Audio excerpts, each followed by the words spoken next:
అనంత భక్తి సనాతన ధర్మ ఛానల్కి స్వాగతం.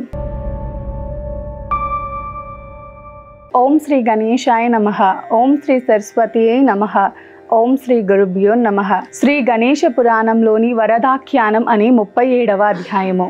బ్రహ్మ ఆ తరువాతి కథను ఇలా కొనసాగించాడు.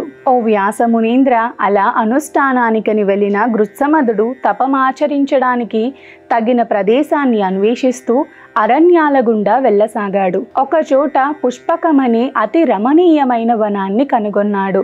అనేక వృక్షాలతోటి లతలతోటి శోభితమై గలగలా ప్రవహించే సెలయేళ్లతో అతి ప్రశాంతంగా ఉన్న ఆ వనంలో ప్రవేశించి ఆ ప్రదేశంలో విహరించే దేవతాగణాల అనుమతిని పొంది అక్కడ నివాసం ఏర్పరుచుకుని కాలి బొటన వ్రేలిపైన నిలిచి అనన్యమైన ఏకాగ్ర భక్తితో తన శ్వాసను సైతం నిరోధించి కేవలం వాయువుని భక్షిస్తూ అలా 1000 సంవత్సరాల కాలం ఘోరమైన తపస్సును ఆచరించాడు. ఆ తపస్సు యొక్క తీవ్రతకు తపోగ్ని జ్వాలలు వెలువడి దేవతలను తపింపచేశాయి. అలా మరికొంతకాలం రాలిన ఒక్కో ఆకును ఆహారంగా స్వీకరిస్తూ దృఢ ప్రయత్నంతో ధ్యానం చేస్తుండగా మరో 15,000 సంవత్సరాలు గడిచాయి. అటువంటి దారుణమైన తపస్సును చూసి అతడిని అనుగ్రహించడానికని వినాయకుడు తేజోరూపంగా ఆవిర్భవించాడు. లేగదూడ పిలుపు విన్న గోమాతల అలా గృత్సమదుని సన్నిధికి గజాననుడు చేరుకున్నాడు. తన కిరణాలతో దిగంతాలలోని చీకట్లను పారద్రోలే సూర్యునిలా అద్భుతమైన తేజంపుజంతో అతని ఎదుట ప్రత్యక్షమయ్యాడు.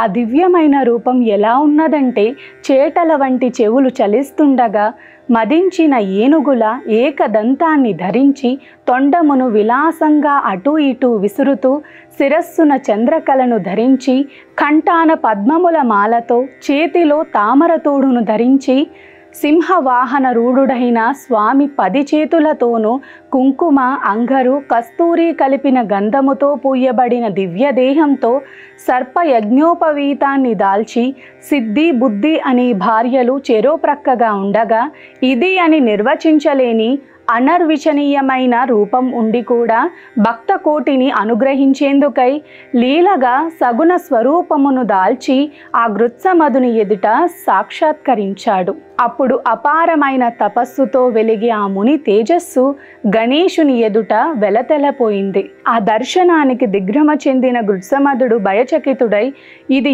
ఏదో విఘ్నం కాబోలునని మూర్ఛిల్లాడు. అప్పుడు తేరుకొని మనస్సులోనే గణేశుడిని ఇలా ప్రార్థించసాగాడు. ఓ దేవదేవుడైన విఘ్నేశ, నా తపస్సుకి ఇట్టి విఘ్నం ఎలా కలిగింది? నన్ను ఈ మహావిఘ్నము నుండి వెంటనే రక్షించు. ఏ కారణం కలిగించి తపస్సుకి ఇట్టి మహాదుఃఖము సంప్రాప్తించింది? నిన్ను తప్ప ఇంకెవరిని శరణు కోరను. నీవు మా పంక్తిలో కూర్చునేందుకు పూషారుడవు కావు అంటూ అత్రి మహాముని తిరస్కారంతో పలికిన మాట ముల్లులా నా హృదయంలో గుచ్చుకొని బాధిస్తున్నది. ఈ సంకటం నుంచి ఇక గడిచి గట్టెక్కేదెలా? ఓ వ్యాసమునీంద్ర, ఇలా మనస్సులో పరిపరి విధాల తర్కించుకుంటూ వ్యధ చెందుతున్న గృత్సమదునితో సర్వజ్ఞుడైన గజాననుడు ఇలా అన్నాడు.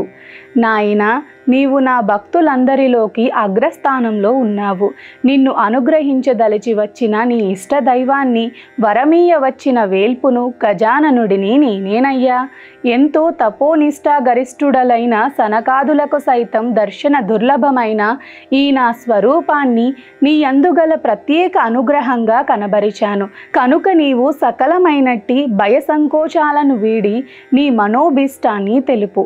నీవు కేవలం పాదాంగుష్టములై నిలిచి చేసిన తపస్సు నాకెంతో సంతోషాన్నిచ్చింది. శ్రీకృష్ణ ద్వైపాయన ఆ గణేశుని అనుగ్రహ వచనాలను విన్న గత్సమదుడు సంతుష్టాతరంగుడై సంతోషంతో పులకింతుడై భక్తి మీర సాష్టాంగ నమస్కారమును ఆచరించి ఆ వరద గజాననుడితో ఇలా అన్నాడు.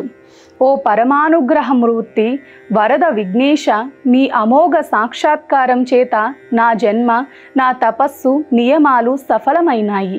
అఖండమైన ఆనందాన్ని స్వరూపమైన వాడవు, పరబ్రహ్మవు, నిరాకారుడవు లీలార్లమై స్వరూపం ధరించి భక్తావళిని అనుగ్రహించి ప్రేమైకమూర్తివి అంటూ గొంతు గద్గదమవగా భావాతిరేకంతో ఆనంద పరవశుడై చిదానందఘనుడు వేద శాస్త్రాల చేత కనుగొనబడేవాడు అయిన పరమాత్మ నేడు నాకు సాక్షాత్కరించాడు. ఇక నేనేమి కోరుకోనా అంటూ మరింత భక్తి పెళ్ళుబికి రాగా ఆనంద బాష్పాలు కనుల నుంచి జాలువారగా, ఓ కరుణాసింధో, నీ అనుగ్రహం అపారమైనది.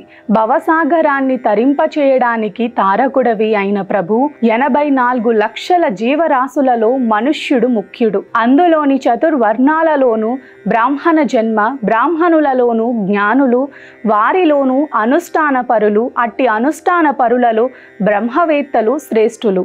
అందుచే ఓ పరమేశ్వర, అట్టి బ్రహ్మజ్ఞానాన్ని నాకు అనుగ్రహించు. నీ యందు దృఢభక్తిని, ఎన్నటికీ మరువని అనన్య చిత్తాన్ని నాకు ప్రసాదించు. నిన్ను ఆరాధించే భక్తుల్లోకెల్లా నాకు శ్రేష్టత్వాన్ని ఇవ్వు. ముల్లోకాలలో అందరి చేత కొనియాడబడే ప్రఖ్యాతిని, నమస్కార యోగ్యతను నాకు కలుగజెయ్యు. ఈ తపోభూమి పుష్పకమనే పేర ప్రఖ్యాతమవుగాక. ఓ దేవా, నీవిక్కడనే అనుగ్రహమూర్తివై వెలసి సదా నీ భక్తుల మనోభీష్టాలను నెరవేర్చు. ఈ పుష్పకపురము నేటి నుండి నీ పేర గణేశపురమని ప్రసిద్ధి చెందుగాక అంటూ పునః సాష్టాంగ నమస్కారములు చేశాడు. అప్పుడు దరహసించే మోముతో ఆ విజ్ఞపతి ఇలా వరమిచ్చాడు. ఓ మునిశ్రేష్ఠ, నా అనుగ్రహం పొందిన భక్తులకు ఈ ముల్లోకాలలోనూ అసాధ్యమైనది ఏమీ లేదు. ఓ బ్రాహ్మణోత్తమ, నీ మనోభీష్టము యథాతథంగా తప్పక నెరవేరగలదు. దుర్లభతరమైన బ్రాహ్మణత్వాన్ని నీకు అనుగ్రహించాను. నీవు గణానాంత్వ అన్న ఋగ్మంత్రాన్ని జపించావు గనక ఆ మంత్రానికి నీవే ఋషివి కాగలవు. బ్రహ్మాది దేవగణాలలోనూ వశిష్ఠాది మునిగణాలలోనూ నీవు పరమోత్కృష్టత్వం పొందగలవు. కార్యార్థులైన సర్వులు ఇక నుంచి సకల కార్యారంభములలోనూ ముందుగా నిన్ను స్మరించాకేనే నన్ను స్మరింతురుగాక. ఈ రకంగా చేసిన వారికి సకల కార్యాలు సిద్ధించగలవు. ఋషి దేవతా ఛందస్సులను ఎరుగని దేవతా కార్యాలేవి ఫలితమివ్వవు. సకల దేవతలకు భయాన్ని గొలిపేవాడు, ముల్లోకాలలోనూ విఖ్యాతుడైన మహాపరాక్రమవంతుడైన పుత్రుడు నీకు జన్మిస్తాడు. రుద్రుడు తప్ప అతడు ఎవ్వరి వల్ల జయింపబడని శక్తి సంపన్నుడు. నా యందు అనన్య భక్తి గలవాడవుతాడు. నీవు తపమాచరించిన ఈ వనము కృతయుగంలో పుష్పకమని, త్రేతాయుగంలో మణిపురమని, ద్వాపర యుగంలో భానకమని, కలియుగంలో భద్రకమన్న పేర్లతో విఖ్యాతమవుతుంది.